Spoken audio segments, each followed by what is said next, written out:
Well, hello there, and this is Auntie, and I am here to do my review of Married at First Sight, Season 16, Episode 10, Moonshine and Monthiversaries, whatever. Let's get Everybody needs a sweet old auntie. Everybody needs with a whoop whoop and a boop boop auntie boop. that everybody needs. You can make this up. Now you know that these are some crazy motherfuckers. Everybody needs a sweet old auntie. So why even bother? Aunties and lies, sweet old auntie. Aunties that way. Are you okay? Are you okay?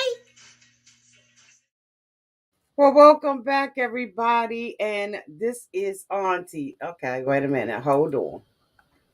Let's see what's going on. Hold on. Okay.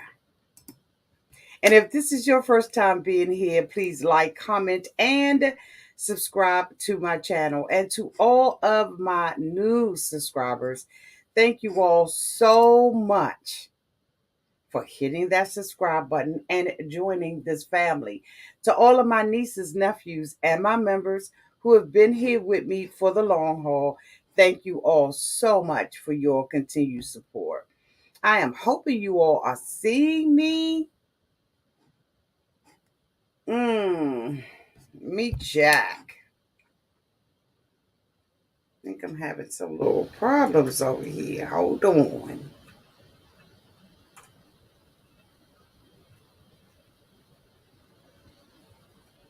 Hold on, y'all. I'm coming.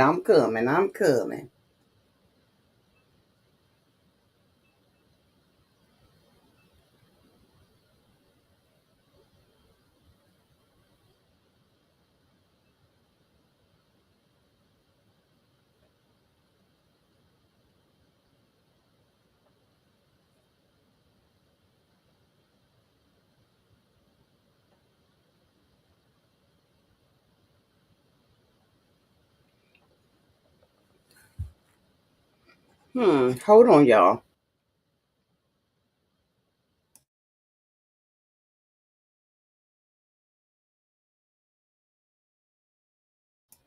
Okay, we on like popcorn. Okay. Hi, everybody. Thank you all so much for your patience. I truly appreciate it and all that. I have been working day and night. Okay. And so I am late. So today will be marathon. I'll be doing a couple of videos today. Okay. We'll get those knocked out. So, hi, everybody. If I had to rate this episode of Married at First Sight, season 16, episode 11, I would rate this episode probably a D. This is just dragging out. We don't know anything about these people. This is just dragging. And I don't know if you all are feeling it, but I'm feeling it. And it just seems like we just like it's Groundhog Day. We are not really learning more. I'm almost with you, healthy, fit, and free. She said an F. I didn't finish it. If I did not have to come out here and do this, I would not have finished it either. It is just dragging on, and we're not getting anywhere. Like we're not progressing. And usually by now, we will be progressing with the couples, and with them it's just the same old. It's a little bit thrown here and there, but it's not given. It's just simply not given. So let me bring these couples up. We're not going to be out here long, but we're going to bring these couples up. Okay, so the first couple I want to talk about is Clint and Gina. Clint and Gina seem to be getting along fairly well. They are getting to know one another, and he is in love with the dog. And that's basically what's happening with the two of them. They reenacted their honeymoon. This is where they are celebrating being together for 1 month. And they reenacted their honeymoon in the apartment. And they had their little Jamaican flags and their trees and all that kind of stuff. And they have food that she didn't like. And I'm thinking, why get it then if you didn't like it?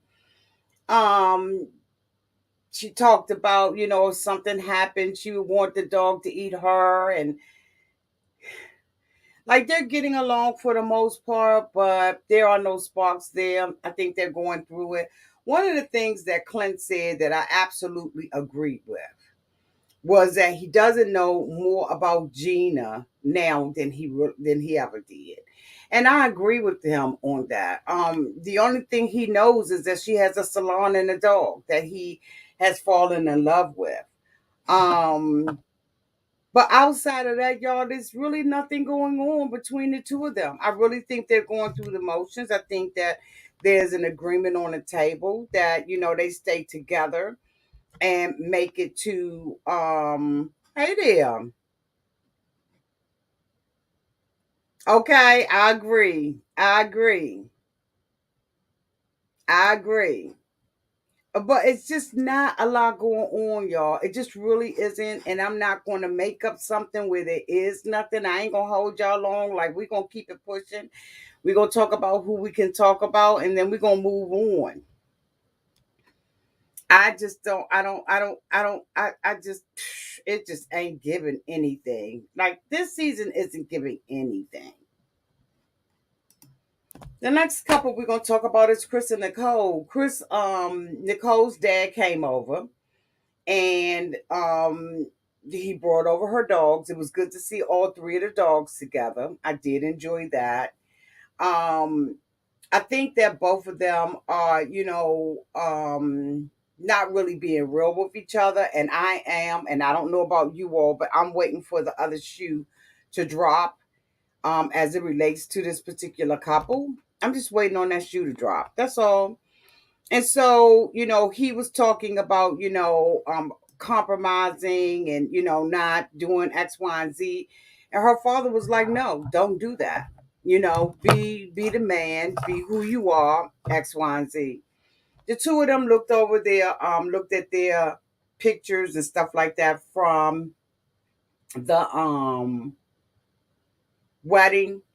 And Nicole, who says that she has body morphia, whatever it is, dysmorphia, criticized herself almost to the point where she really wanted him to kiss her ass.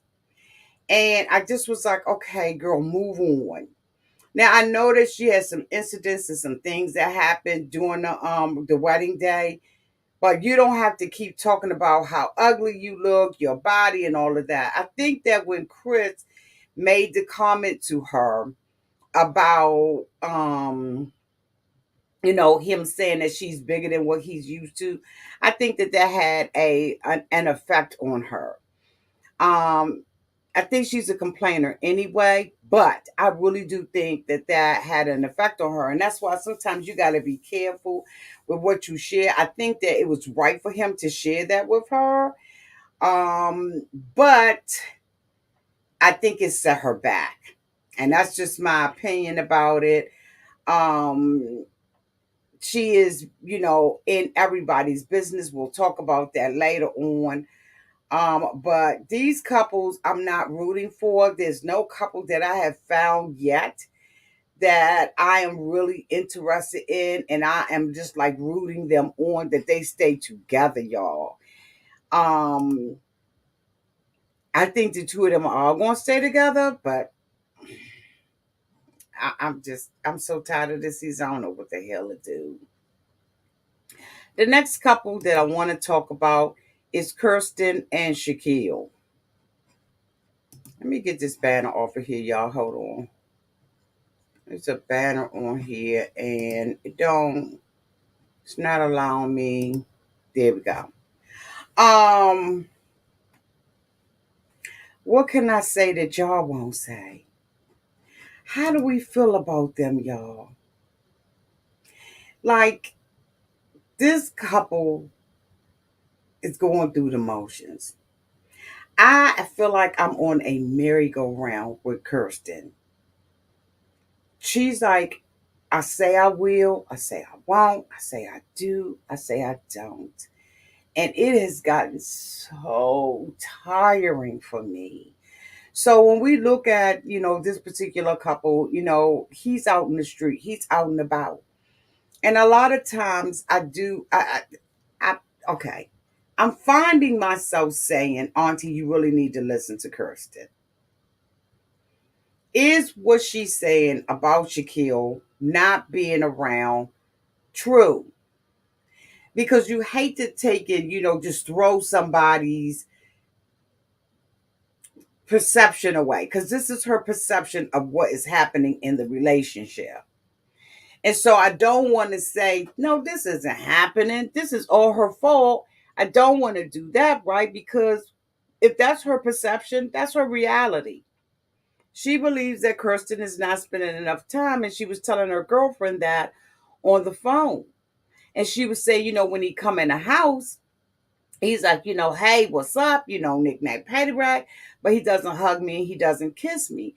Now, we could go into saying, well, when he wanted to have this affection with you, you didn't want this kind of relationship with him.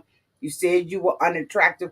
We could absolutely go to that and say, this is the reason why Shaquille is doing what Shaquille is doing. But I got a feeling, okay, and it's just a feeling, and you all may not agree, that some of what Kirsten is saying is accurate. Now, we've seen him with the kids and all that kind of stuff. We know that he is moving up in the school system. We know that, he just turned down a job. We know that he's doing late night evenings and all of that kind of stuff with the kids and stuff like that. And so there's a part of me that's saying, Auntie, he probably really is spending a lot of time away from the home. Moreover, a man, okay, in my opinion, this is just my opinion from my experience, okay, a man that doesn't find peace at home will find peace in the street. And so I believe that a lot of what she is saying is true. Now, is it all Kirsten's fault? No. But has she played a role in this? Yes, absolutely she has. Because nobody wants to be rejected or feel rejected and dejected. So when she was talking to her girlfriend, and obviously she's been talking to Nicole, she's telling them all the things that she needs to say to Shaquille. And she's talking about, vulnerability and all of this kind of stuff. But she's not being vulnerable with him. She's being vulnerable with everybody else. What that disconnect is, I don't know.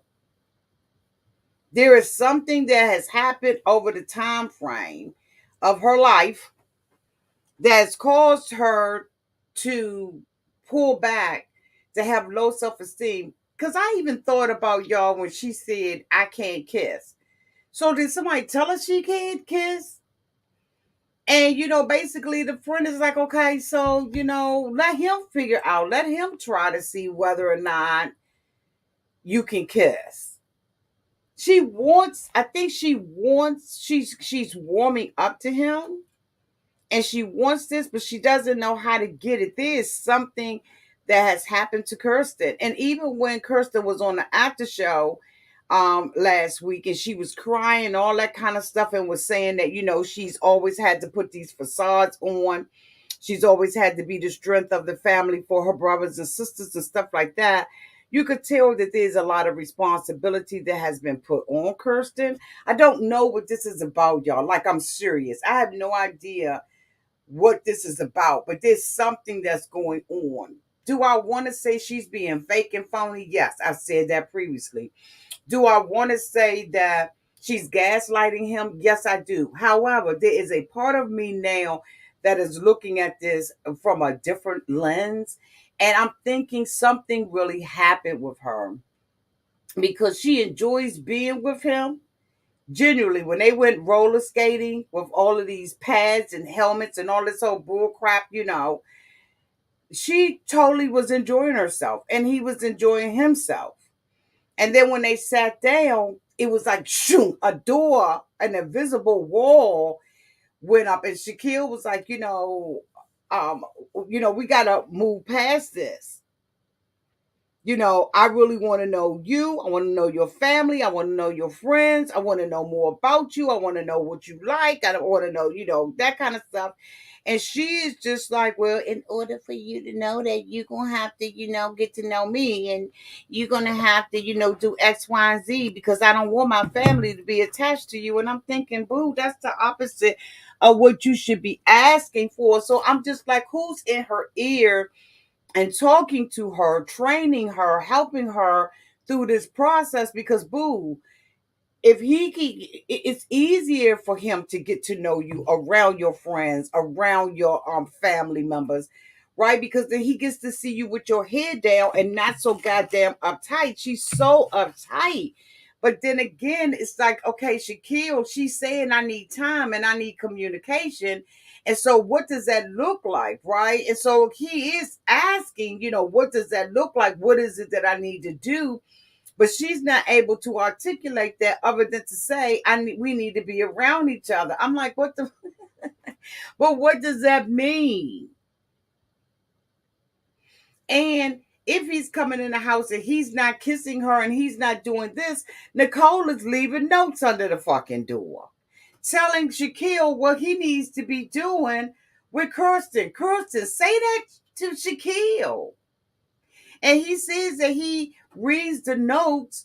They asked Keisha Knight Pullen asked him, so do you read these notes to Kirsten? And he was like, yeah. And she was like, well, what do he say? He said, all she says is, oh, she's just crazy. And then when they sat down with the group and the group asked them about sex and stuff like that, of course, we all know they're not having sex. But when they asked them about that, she was like, oh no. And they was like, well, what about the chemistry? Is there any kissing, whatever, going on? And she was like, a little bit. I mean, it's just like, teeny weeny, eensy beensy. And he was like, I feel the chemistry. And it's because she's lights on, lights off with him. She lights on, lights off. So she's communicating. Well, she's not communicating. She's not communicating through body language. She's not communicating through intimacy. And I ain't talking about sex, because sex is not intimacy. She's not communicating to him. She's communicating to the world outside. I don't know what it is about her. I think that, and I can honestly say this, right? And this is just from me looking. I can honestly say that she is ruining this for herself and he is ruining this for himself. The two of them have this wall up where they're both gaslighting each other. I do not believe that Shaquille is any longer attracted to Kirsten. I'm just going to go ahead and keep it above 100. I think that he too is going through the motions of being with Kirsten, because even when they got home and he was talking about, the intimacy and stuff like that, and she was like, okay, he was like, you embarrassed me. What's going on with my laptop, y'all? He was talking about, the intimacy and all of that kind of stuff being off, and, how she embarrassed him at the table. And why can't she say these things why can't you say these things to me? And then it's like, she was like, I am saying it to you. You're not listening. And she was like, I'm ready for intimacy. And Shaquille was like, I don't want it. We're not doing this on your time. This is not going to happen when you want it. That's not what's happening here. And I'm thinking, this is your opportunity. This is a door, a olive branch, bitch, a olive tree that she is giving to him. And he's so turned off of her. Oh, my mic is all the way over here. Can y'all hear me? I ain't even had my mic. Y'all ain't even tell me. Good thing I got a good mic. But I'm like, this is an olive tree that, she's giving out to him, and he's like, no. And that's because he's so turned off by the, you're hot and then you're not. it's just so sad to watch this couple, because I really do believe that they were matched for the right reasons. Now that I'm looking at it, I believe that they were matched. They got everything that they said that they wanted, in my opinion. But both of them got such big walls up till it's just absolutely sad. The next couple I want to talk about is Arris and Jasmine, and I just really feel sorry for Jasmine. Y'all, I really do. Like this episode, you really can see that the air is out of her balloon. And I have been trying to be fair with both of them and call it the way I see it. A lot of people think that, I want Jasmine to be ghetto and all this kind of stuff. I don't need Jasmine to be ghetto. I need Jasmine to be honest. And I need Jasmine to stop being passive and letting this man say whatever the fuck he feels like he wants to say to her. Because he is saying whatever he feels. And it is sad to see all of the energy out of this black, beautiful woman. Because Jasmine's not ugly. And I've never said that she was ugly. But I'm telling you right now, the air is just out of her balloon. Now, this is their 1 month anniversary, and they go to, a room where, you breaking stuff. There's no romance in that. Nothing. So he is absolutely friend zoned her and is absolutely treating her like one of the boys. And it's so sad to see her continue to go along. And from Jasmine's perspective, she's going to stay in here and fight for her marriage. In Auntie's perspective, the marriage is over because Arris is not doing a thing. He, in my opinion, has very, very low self-esteem. Because anytime you're saying how great and wonderful you are and how, she's much more in love with me than I am with her any day of the week, and I don't want to do this because I don't want her to fall deep in love with me. It's some bullshit. It's some bull. Even when he sat down with his friend, it was some bull. But the thing that really affected me about this particular episode is when they went to have their little dinner. And you can set up all the romantic stuff that you want to, but honey, if it ain't there, it's not there. When they went and they sat down on that park bench, and Jasmine looked phenomenal. That dress was hitting in all the right places, everything. And yet he doesn't find her attractive. I really think that there's more going on. See, this is, when you look at this, this is more about him than it's ever about her. Because he sits down, with her. They go through, the vows. They have the vows there and all that kind of stuff, the vows that they took on their wedding day. And he began to read it. And she was like, have you done any of this? Do you feel like you've done any of this? And he was like, no. And then they go and walk to a table and she's sitting like, and I have to say, Jasmine, I'm tired too. I'm so tired and worn out. My self-esteem through you, because I don't have no problems with that. But my self-esteem through looking through your eyes is just, I'm gone. I'm tired. I'm tired of the producers asking me to stay in here and fight, because I really, truly believe that that's what's going on. When you sitting up at the table with somebody that you're supposed to be with and you like, so he was like, cheers. She was like, cheers to what? Cheers to what? It ain't no need of us clanking, or touching glasses, or even hands, if there's no purpose here. What is this? And he talking to two moms. She was like, all right. She said, if we ain't gonna do nothing else, we're gonna drink. Then they go over and they're at the table. She's tired and she's done and she's through.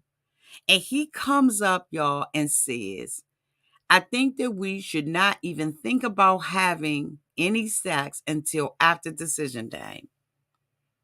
And Jasmine was like, okay, I ain't, I ain't expect nothing more from you. But you saying you want to be intimate. See that hand?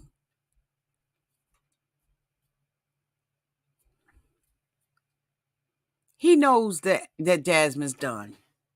Because a man, I don't care what color he is, can read our hands.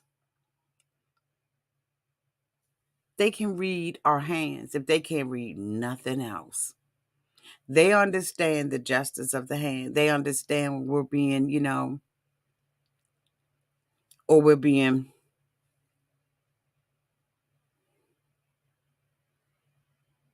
When she was like, so you saying you don't want to have sex until decision day, but you want to build intimacy somewhere else. See how my hands talking? You want to build.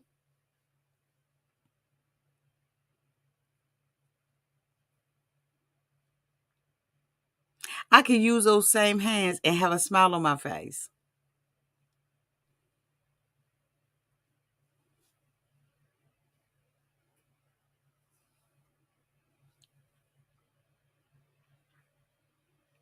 So this is how he says, and the reason why is because he doesn't want her to even anticipate it. He tired of people asking him. So this is still all about Arris. This ain't never been about Jasmine.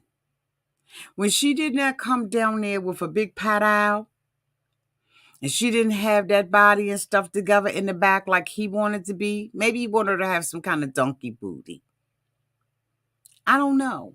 But I'm also wondering, and here's just me, Jasmine found out early on that the woman he slept with 2 weeks prior to them getting married, she found out about that. She knows about that, and he knows that she knows about that. Could there still be something going on between him and the girl that he was with 2 weeks prior to getting married to her? Is he in love with the girl? Is it booty he's still thinking about? Like, what's happening here? What's happening? And Jasmine's life is sucked out of her. And Jasmine, I'm sorry for that. Because I'm looking at you and you are so broken. You look like a woman who has been in a marriage, honey, for 4 or 5 years. And it's only been 30 fucking days. And it's the saddest thing to see him drag her across our screens week after week. I want Jasmine to stand up and say, enough is enough. Like, we're not doing this. When Jasmine said, I don't even expect anything, it lets you know that she's just done in the inside.